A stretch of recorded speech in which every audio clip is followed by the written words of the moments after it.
And there you go. We're cooking with gas right about now. Welcome, welcome, welcome. Welcome back up to Doc Bob Lee from BLS, and you're watching Open. Our next guests are the founders and client relationship manager of a restaurant cleaning business that has grown and thrived for 2 decades. They'll highlight the services that they offer, shine a light on the clients that they service, and so much more. So please welcome to the show, Alvaro and Dan Merino. Welcome, welcome, welcome. How do you do? Here we go. Oh, yeah. He's a Hall of Famer for the Miami Dolphins. Oh, see? Yeah. You know. Yeah. So wait a minute. You guys have been, of course, together most of your life, Dan. And Yes, my name is Alvaro Merino. uh-huh, I came from Mexico. uh-huh. It's going to be 50 years this September. You're the celebrating 50 years? I'm gonna be All right, give them a big celebrating. round of applause, everybody. Yeah. 50 years in New York, in There the you United go. States. Beautiful. Yeah, so I was born in Mexico. This particular business, my wife and I started it from the ground up. Yeah. It was my wife and I who were now cleaning our first restaurant. And it wasn't easy, but, you know, we started learning. We started getting experience. Yeah. We started getting equipment. We started getting help. And 20-something years later, here we are. Here we are. But, you know, in starting this business, you didn't have all the tools that you needed in the beginning, right? Exactly. What's some of the things that you had back then that you... Well, the business we started with my wife, we started with the vacuum cleaner that we had in our house. It was a regular vacuum cleaner. A regular vacuum cleaner. But obviously it's not made for commercials, so it burned up. It burned up. It burned up. And, That means you were making money. we burned up the vacuum cleaner. Sound like me DJing. I burned up a bunch of speakers before I really got into it. But yeah, we didn't have the experience. But there's been a great amount of people that have helped us through the years. Yeah. We learned from somebody who teach me how to clean the windows, because I used to you clean the windows and the water will seep to the other side, and then I get dripping on the other side, and then I do it again. But this guy told me, listen, 2 fingers, don't go all the way with the water. The squeegee, you go all the way up and then you come down. Yes. And then cleaning windows in the winter. Every time we put the water on the windows, it froze. So I tell my wife, you know what? I seen these guys who they clean it in the winter. Let's walk around, see if we find one. So we walk around in Times Square. We were working in Times Square. And I see this guy like nothing, you know? So I ask him, listen, you're doing a great job. How you manage to do the windows without freezing? He goes, I put a little bit of alcohol. Oh man, that's great, man. Congratulations, you're doing a great job. Then we go back to our business. We pick up a bottle of regular alcohol, rubbing alcohol. We put it in the water, and it works like magic. Yeah.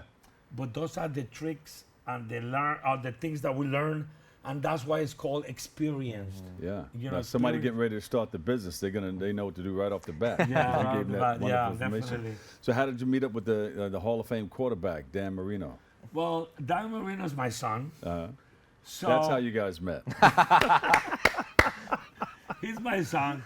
He's the youngest of my 4 children. He's the youngest, but he's the one who showed more interest in the business, or the only one actually. Well, my daughter did a little bit show interest, Yeah, but they like to go their own way sometimes. But everybody's doing well on their own. yeah. But Danny, he liked the business, and I remember the first time we took him to a first meeting, and he liked it from there on. So You have your own tools? You Yeah. can go somewhere else, and your father can go somewhere else? So I started working with my father back in 2017. That was my first year of college, and unfortunately I got sick. I got meningitis when I was in college, and for those who don't know, meningitis is the swelling of the membrane around your brain, right? It's the liquid between your brain and your skull. Yeah. So Very dangerous. Very dangerous, high mortality And that usually rate. happens a lot in college. It too. happens a lot in college. And so I was very sick, and once I was able to recover, my father basically, he approached me and he said, "You want to go back to school? Do you want to see what we do in the business?" And I was like, okay, sure, you know, I'll go. And my expectation was that I would go to like sales meetings or client meetings or work in the office. But he told me, no, show up at this restaurant at midnight. Yes. And I was like, what? I was like, what do you mean? He's like, yeah, you can't run the business if you don't know how it works from the bottom up. Yeah. So for the first few months, I was scrubbing toilets and sweeping and mopping and learning how to clean the kitchen, all of the equipment. I had to learn just like everybody else. And looking back at it now, it definitely gives me I appreciate the work that our team does every single night. Yeah. But in the moment, I was like frustrated. I was like, but I'm your son. Why am I here at midnight, 2 a.m., you know? But like I said, looking back on it now, it was the best thing that I could have done, especially in the beginning. Yeah. So, you know, a couple months in, then he takes me on the first meeting, and that was one of our clients, Bubblegum Shrimp in Times Square. And I just saw the way that my father would communicate with the customers, the way that he would persuade them, he would ease their concerns, he would, upsell on certain services that we were doing. And back then it was a smaller ship. I think back then in 2017 we had maybe 10 restaurants with a 15-man crew. Yeah. And over the years we've been able to build that up to 50 restaurants a night with about a 75-man crew all over the city. Very proud of your son? I am very proud of your son. So what are some of the ways that you eased the tensions on some of your clients? You said, don't worry, I got you. Okay, the things that we sell, we sell a service. Yeah. And I tell Danny, I said, we sell a service because that's what we do. And why did it get you better than the other? What makes you better than the other guy? I tell the guys, that the owners, I said, listen, you're paying for a service, but you're actually getting a peace of mind. Yeah. Because by hiring us, you can go home and sleep knowing you can sleep at night. You can sleep at night knowing that your restaurant is going to be clean when you come in.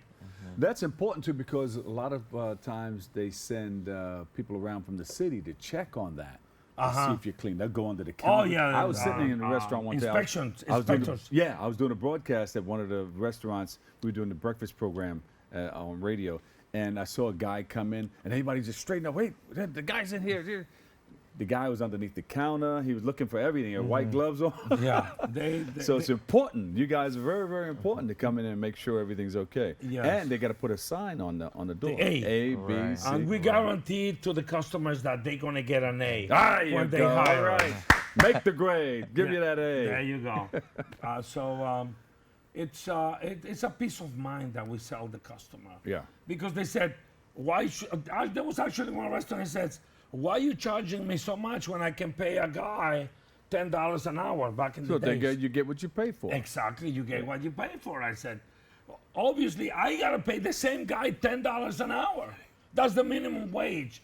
But we got overhead costs. We got exactly. You're running a business. We're running a business. Yeah. But if this guy you hire for $10 gets sick, nobody's gonna come and clean it.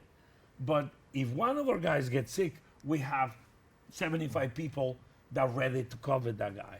Oh. So. And you said you do a lot of it in Times Square. Yes, most of it is in Times Square, but we have expanded to New Jersey, Connecticut. Woo.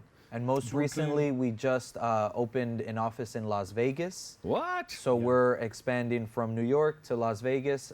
We did some market research. So you guys are nationwide, huh? We just started, so picking up a couple clients over there, and the goal is to obviously expand what we do here and do it over there, and eventually in other major cities throughout the country. So if people want you, where do they call? So if they could call our office, or they could go on our website. Our website is what has the most up-to-date information about our clients, our services, our service areas, and that's restaurantcleaners.com. Restaurantcleaners.com. We're going to come back to that. We're going to mention that again. But tell us what's next. Last weekend, I was supposed to go to Chicago to meet with somebody who we're also thinking of expanding to Chicago. Right. And this person showed interest in our company. So we was going to go to this meeting, but unfortunately there was a funeral. Yeah. And then the meeting was postponed. But yes, our next city is Chicago, and then Orlando. We have we have a couple cities in the pipeline that we're working on expanding into, opening offices, and obviously vetting the team that we want to start with in these different cities. Right now it's New York and Las Vegas, but we have Chicago in mind. We have Orlando, Dallas. We Dallas. have somebody in Yep, Dallas. absolutely. All right. So the goal is for this year, Las Vegas, but for the next year, be in at least 3 other cities. Is this going to be a franchise? We've talked about it. As of right now, it's all owned and operated by us, by our team. But there is the opportunity to franchise. That's great. Started from the bottom, now we're here. Started from the bottom, now the whole team's here. Yes. That's good. We're excited, and there's a big opportunity for this. And we work with a lot of mid to high end restaurants. Yeah. Who are some of those restaurants? Yeah, so I guess here for New York natives, everybody knows Dallas Barbecue. Yeah. Great. You do Dallas barbecue? We do Dallas Barbecue. And it's clean? And they're clean. We're going to go in there and eat. Absolutely. We've worked with Planet Hollywood, Bubblegum Shrimp, Mr. Beast. He's the biggest YouTuber in the world. We cleaned his restaurant in American Dream Mall. That was the first brick and mortar store that Mr. Beast opened up for Beast Burger. Yeah. A very high-end venue is the John George brand. They have dozens of restaurants throughout the city. We worked with the Tin Building, 53,000 square feet, 12 dining outlets, 20,000 square foot commissary kitchen, cleaned 7 nights a week. 7 nights a week. And we've just been very fortunate to build relationships with a lot of the Landry's Hospitality is the biggest hospitality company in the world. Yeah. We do several of their New York outlets, and we've just been very fortunate to build these relationships and establish our reputation as the go-to name for cleaning services exclusively for the restaurant and hospitality industry. I can see airports and everything coming into the picture. Yeah, definitely. Yeah. Wow. At You one guys time, are getting bigger and bigger. before the pandemic. You got I'm 30 talking seconds. Before the pandemic, I remember we used to have, in Times Square, we used to have Planet Hollywood on 45th Street. We used to have Bubblegum Shrimp on 44th Street. All this in Times Square. Yeah. Then we used to have Hard Rock Cafe on 43rd. And then we used to have ESPN on across the street. And then Dallas Barbecue around the corner. So at one point throughout the years, we were very big in Times Square. Yeah. If not the biggest. That's right. company. Yeah, just still growing. You're growing all over the place. Definitely. That's Absolutely. good. I mean, it's getting bigger and bigger. Just come back and share more with us, okay? Definitely. Absolutely. And when the restaurants close at night, you guys keep That's it open. when we That's come when in. we start. Yep. It's a beautiful thing, keeping it clean. Keeping it clean. Alvaro Merino, founder and president, Restaurant Cleaners, and Dan Merino, client relationship manager, Restaurant Cleaners. We thank you guys for stopping by and sharing that wonderful information with us. Thank you appreciate very much. it. Thank you, Dr. And we Bob Lee. appreciate for having us here. And definitely we'll be happy to come back after some of these new cities open up. Can you do the studios? Yeah, definitely. We do it. You're looking around. Thank you guys so much. We'll take a break. I've got more open coming your way next. Thank you very much.